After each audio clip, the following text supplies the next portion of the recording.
Aunty, এরকম একটা শ্রাদ্ধর দিনে আপনি কেঁদে ভাসাচ্ছেন কেন?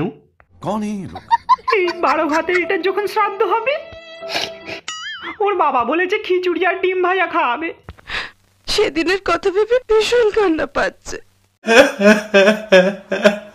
আপনি কেন কাঁদছেন?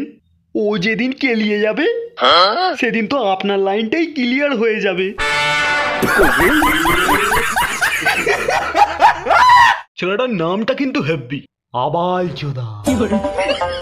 নাম নিয়ে কি হবে? ওর দুটো কালো জাম আছে কি সেটা বল। কলকাতার তাবর তাবর লোকেদের বউয়ের প্যান্টি ওর বাবাই চুরি করে। আর মা জননী একদম দৈনিক আন্দোলনে ব্যস্ত। এই যেমন ধরুন বানা চুল, পোঁদে ঝুল, তোর দিদিমার আন্ডার প্যান্ট, তোর দাদুর ধনে পোকা ইত্যাদি ইত্যাদি। বাবা, আমার কুমিরের ডিমের অমলেট কোথায়? আমার সব থেকে দামি মিউচুয়াল ফান্ড। রোজ মেশিনের ভ্যালু বাড়ানোর জন্য, ওই দুটো চকচকে রাখার জন্য রোজ একটা করে কুমিরের ডিমের অমলেট খায়। ডিম ভেজে তো জাঙ্গিয়াতে ঢেলে দিয়ে এসছি, পাসনি? যেটা কথা হচ্ছিল, ছেলে কি করে? ছেঁড়া প্যান্টি সেলাই করে। আমার মেয়ে বিয়ে করবে একজন প্যান্টি সেলাই বালাকে। আপনার বউ আর মেয়ের প্যান্টে লাইফ টাইম ফ্রি সার্ভিস পাবেন। কিছু করেছো তোর ফ্রি সার্ভিসের?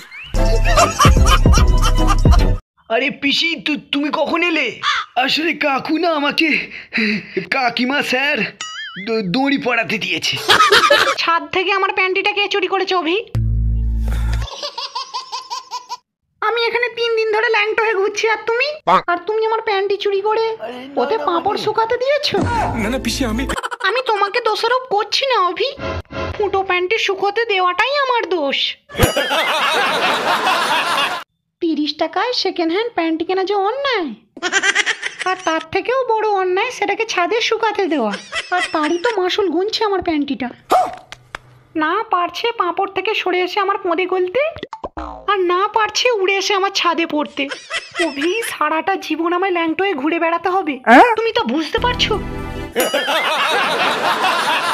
কি হলো, 20 টাকা দিয়ে একটা সাঁকরতলা থেকে জাঙ্গিয়া কিনে দেবে নাকি আমি মরে যাব? আমার কাছে কোনো টাকা নেই সোনা। জন্মের পর থেকে কেউ আমায় একটা প্যান্টি কিনে দিল না, আমার নিজে থেকে কি লাভ?